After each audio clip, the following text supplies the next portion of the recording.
I think I was like 3 or 4 years old or something. My dad was playing Dire Straits and Beatles albums or something, and I was just digging the guitar sound. I was just, liking it. I mean, I didn't know what the fuck was going on, but I was still digging it.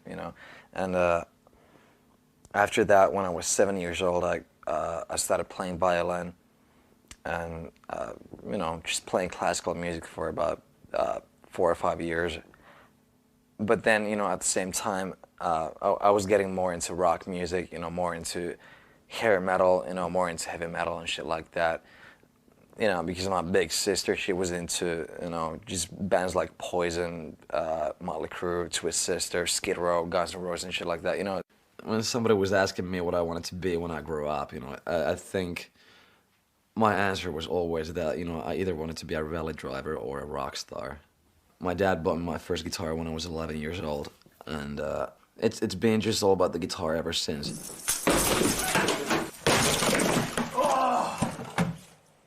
I started with piano, and then when I was 9 years old, I started to play French horn.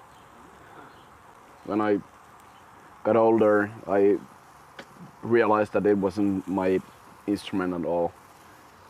And when I was maybe 12, 13 years old, I met Alexi, and we started this band, like playing covers from these bands we both liked, Guns N' Roses, Metallica and stuff. And then maybe after 2 years or so, we started to compose own songs, wanted to do our own demo tape from our first songs. We were maybe 15 years old when we did our first demo tape. I think we both were really ambitious about this thing, because we both just wanted to play music and to become a real band like we are now. So it's kind of dream come true. So me and Jaska were just rehearsing at my dad's garage, just setting demo tapes to record labels and shit like that. Then I think 1995, Alexander joined the band. Henke joined the band as well. I think I was about 11 or something when my big brother was always listening to quite hard stuff like metal and hard rock. Then I had to listen to those tracks like Slayer and Pantera, Sepultura. And I started to like them. I asked my mom to buy me a guitar, and she was like, "Yeah, I can buy you some very cheap one, because I don't want to spend any money on it, because you will get bored of it anyway soon." Alex asked me if I could join the band as a bassist, and then I said, "Yeah, why not?"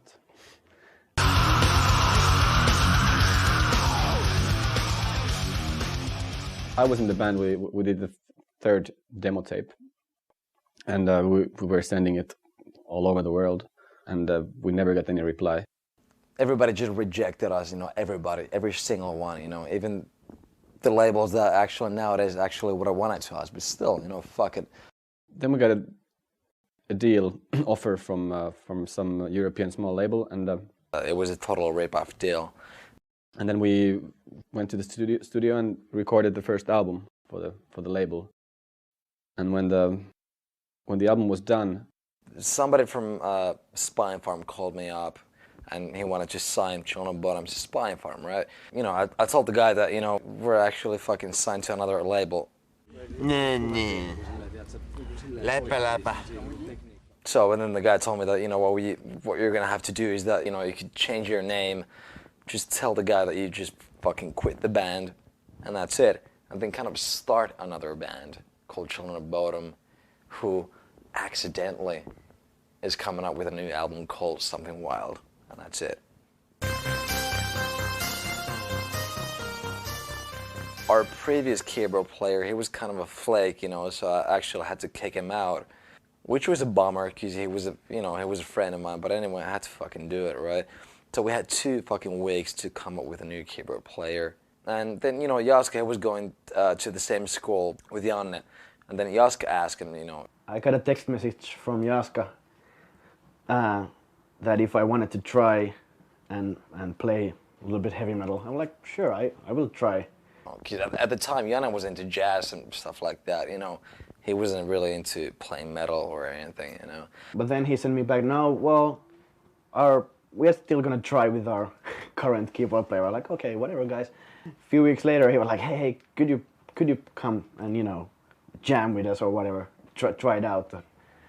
When he showed up, he had short hair, he had a white T-shirt on, and he was just being so quiet, like so different than he is nowadays. That's for sure. The Booze Brothers! Et vedä enemmän sitä viskiä, sit se jotenkin niinku aukenee se äänimaailma. Fuck! You're such an animal. Tarso! Tarso! Hey, Jan, are you drunk? Yes. Well, my parents put me to piano lessons when I was 5. At first I wasn't that excited because it was like classical music and stuff, and at some point I got a little bit like tired of that shit. And I quit the lessons, and then my dad was just teaching me for a while. And then I applied to the Helsinki Pop Jazz Conservatory at the age of 10. And then I studied there for 6 years. When he started ripping on those fucking keyboards, especially when we had a song Lake Bodom on the first album, and we told him that, okay, dude, can you pull up a solo in there? I mean, you can compose it, you can write it down, whatever you want, just do it. And he was like, fuck it, I'll just play like this, Well, then he fucking did it, and he was like, wow! It was just, we were just stunned. We were like amazed that, Jesus fucking Christ, this guy's playing like Jens Johansson or something like that. For me, the whole improvising, soloing thing has been like one of the most important things about playing always. And maybe that's why when I first jammed with the COB guys and improvised a little bit, they were astounded by the shit I was playing, because maybe it's not that common for guys to, play like that. I don't know.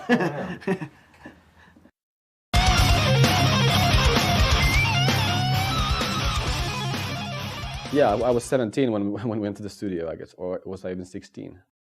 Even though we did the demo tapes in the same place, but still it was different because we were doing an album now, and it was really scary.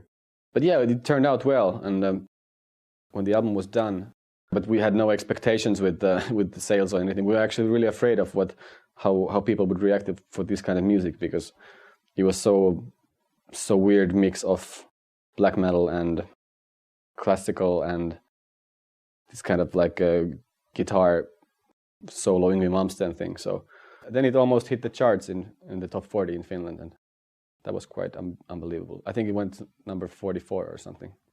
Originally I was supposed to just play the studio sessions for the first album and then kind of disappear.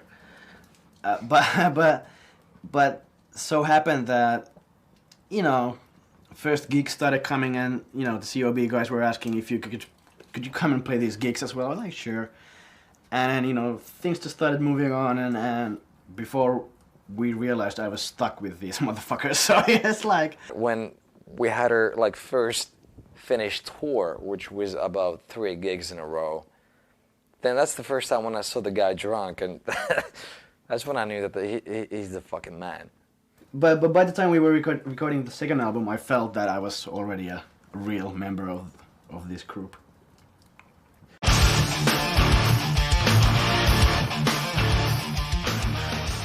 So we did our first tours in Europe, because Spinefarm had really good connections with the European labels, so they wanted us on this festival tour.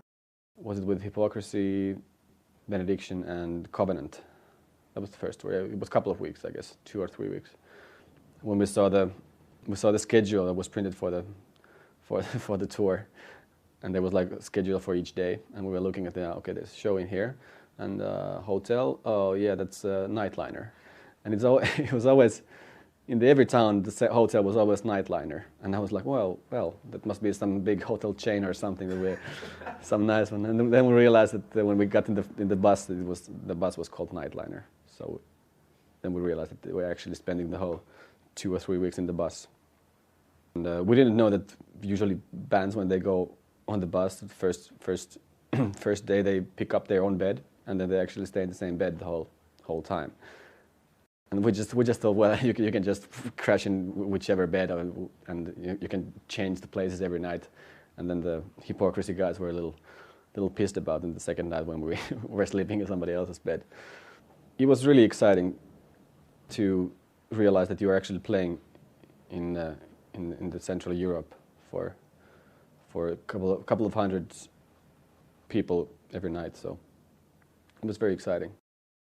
And then it was pretty much the same lineup till 2003, where Alexander quit the band, which was pretty much a fucking bust. You know, it was just so bad. It was just so bad for me, not only because it was a very important, you know, a part of Channel Bodom, but he was, you know, my best friend as well. And all of a sudden he just fucking disappeared.